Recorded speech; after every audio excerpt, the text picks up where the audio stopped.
Right మంచు family వివాదాలు రోజు రోజుకి సస్పెన్స్ థ్రిల్లర్ ని తలపిస్తున్నాయని చెప్పుకోవాలి. ఎందుకంటే నిన్న మనందరికీ తెలిసిందే వాళ్ళు 10 గంటల ఉదయం సమయంలో ఉదయం సమయంలో డైల్ 100కి కాల్ చేశారు పహారా షరీఫ్ పోలీసులు కూడా. మంచు మోహన్ బాబు యొక్క ఫామ్ హౌస్ కి వెళ్లారు. ఆ సమయంలో ఇద్దరు కూడా గొడవ పడుతున్నట్టు తెలిసి వాళ్ళ పోలీసులు కలిసి పహారీ షరీఫ్ పోలీసులు మోహన్ బాబు ఫామ్ హౌస్ కి అయితే వెళ్లి చూశారు. అయితే అక్కడ ఏం జరగలేదు అని చెప్పేసి వాళ్ళు మళ్ళీ పోలీసులు తిరిగి పంపించేశారు. అయితే దీని తర్వాత మోహన్ బాబు టీం కూడా అధికారికంగా మనకి అఫీషియల్ గా చెప్తూ వచ్చింది ఏం గొడవలు జరగలేదు, అసత్య ప్రచారాలు చేయొద్దు అని కూడా చెప్తూ వచ్చింది. అయితే దీని తర్వాత సాయంత్రం సమయంలో 4 గంటలు 5 గంటల సమయంలో మంచు మనోజ్ తో పాటు భార్య భూమా మౌనికి ఎవరైతే ఉన్నారో వాళ్ళిద్దరూ కూడా జూబ్లీ హిల్స్ లో ఉన్నటువంటి టీఎక్స్ హాస్పిటల్ కి చేరుకున్నారు. అక్కడ మనం విజువల్స్ లో చూసుకున్నట్లయితే మంచు మనోజ్ మెడకి అలానే కాలికి కూడా గాయాలు తగిలినట్టు కనిపిస్తుంది. ఆయన నడవలేని స్థితిలో కొంచెం కాలు కుంటుతున్నట్టు నడుస్తున్నారు మనం చూస్తున్నట్లయితే విజువల్స్ లో.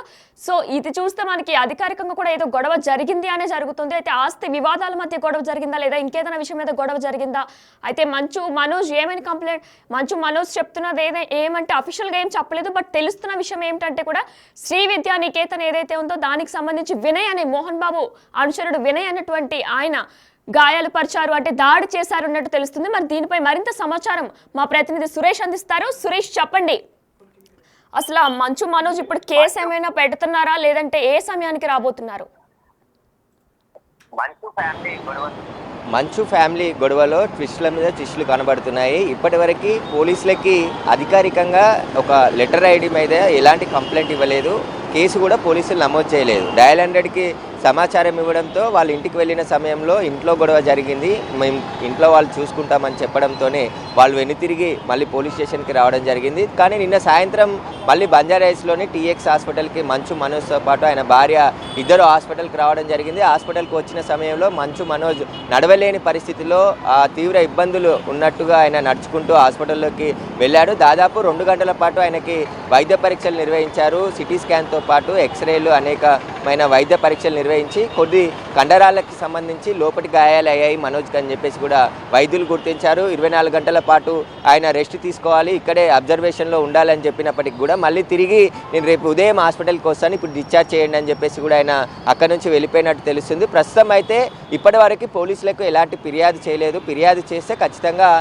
దీనికి సంబంధించి కేసు నమోదు చేస్తామని చెప్పేసి రాచకొండ పోలీసులు చెప్తున్నారు. కానీ మనోజ్ విషయంలో తండ్రి నిన్న ఒక ప్రకటన చేశాడు, ఎలాంటి గొడవ జరగలేదు, మీడియాలో వస్తున్న వార్తలన్నీ అవాస్తవం అని చెప్పారు. కానీ పోలీసులు మాత్రం డయల్ 100 కాల్ వచ్చింది వాస్తవమే, అతని ఇంటికి వెళ్ళింది వాస్తవమే, గొడవ జరిగింది అక్కడ, కానీ వాళ్ళ ఇంట్లో విషయం కాబట్టి వాళ్ళు కంప్లైంట్ ఇవ్వలేదు, రిటర్న్ మళ్ళీ తిరిగి వచ్చామని పోలీసులు చెప్పారు. కానీ నిన్న సాయంత్రం ఆయన గాయాలతో వస్తే ఖచ్చితంగా మోహన్ బాబుతో పాటు మోహన్ బాబు అనుచరుడు మంచు మనోజ్పై దాడికి పాల్పడ్డట్టు ఆయన మొదట పోలీసులకు చెప్పడం జరిగింది. వినయ్ ఎవరైతే ఉన్నారో వినయ్ అతను మరికొంతమంది మోహన్ బాబు ఇంట్లో ఉన్న సమయంలో ఘర్షణ జరిగింది, ఆ ఘర్షణలో తనని తీవ్రంగా కొట్టారని చెప్పేసి కూడా ఆయన పోలీసులకి చెప్పాడు ఓవరాల్గా. కానీ ఫిర్యాదు చేయలేదు, ఫిర్యాదు చేస్తేనే కేసు నమోదు చేస్తామని చెప్పేసి పోలీసులు చెప్తున్నారు. ఈరోజు కూడా వేచి చూస్తారు పోలీసులు, ఒకవేళ ఆన్లైన్ ద్వారా కూడా ఫిర్యాదు చేసినా ఖచ్చితంగా కేసు నమోదు చేస్తామని చెప్పేసి కూడా పోలీసులు చెప్పారు.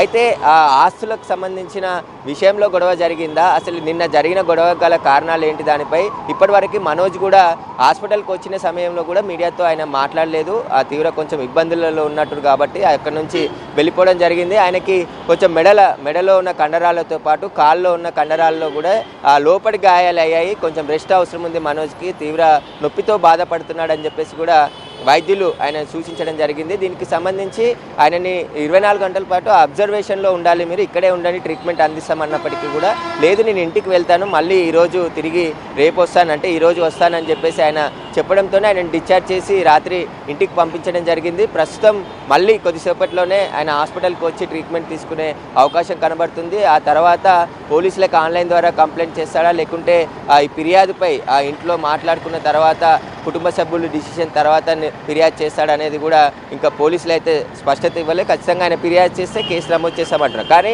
నిన్న జరిగిన గొడవలో ఆస్తులకు సంబంధించా లేకుంటే శ్రీ విద్యా నికేతన్కి సంబంధించిన షేర్లకు సంబంధించి గొడవ జరిగిందా, ఎందుకంటే వినయ్ ఎందుకు ఇన్వాల్వ్ అయ్యాడు, తండ్రి మధ్య ఇద్దరి మధ్య గొడవ జరిగినప్పుడు వినయ్ దాడి చేయాల్సిన అవసరం ఏముంది, వినయ్కి మంచు మనోజ్కి ఉన్న ఏవైనా కక్షలు పాత గొడవలు ఏమైనా ఉన్నాయనే దానిపైన కూడా కుటుంబ సభ్యులు కానీ మనోజ్ కానీ ఇప్పటి వరకు ఎలాంటి మీడియా సమావేశం ఏర్పాటు చేసి వివరాలు వెల్లడించలేదు. కానీ నిన్న వాళ్ళు చెప్పారు తప్పుడు వార్తలు ప్రసారం చేస్తున్నారని ఒక మోహన్ బాబు ఒక ప్రకటన విడుదల చేశాడు తప్ప అందులో నిజం లేదని తేలిపోయింది. ఖచ్చితంగా గొడవ జరిగింది. ఆ గొడవలో మనోజ్ గాయపడ్డాడు. గాయాలు అయ్యాయి కాబట్టి ఆయన నిన్న బంజారాహిల్స్ ఆసుపత్రికి వచ్చి చికిత్స చేసి దానికి సంబంధించిన టెస్టులు కూడా, ఎందుకంటే ఆయన ఒక మనిషి రైట్, థ్యాంక్ యూ సురేష్. అయితే మనం చూస్తున్నాం మంచు వివాదాలు కొనసాగుతూనే ఉన్నాయి. మరి ఈ రోజు మంచు మనోజ్ ఏమైనా కేసు పెడతారా, లేదంటే పోలీసులే మెడికల్ లీగల్ కేసు కింద ఎమ్మెల్సీ కింద ఏమైనా కేసు నమోదు చేస్తారా అనేది వేచి చూడాల్సి ఉంది. Right, stay with us.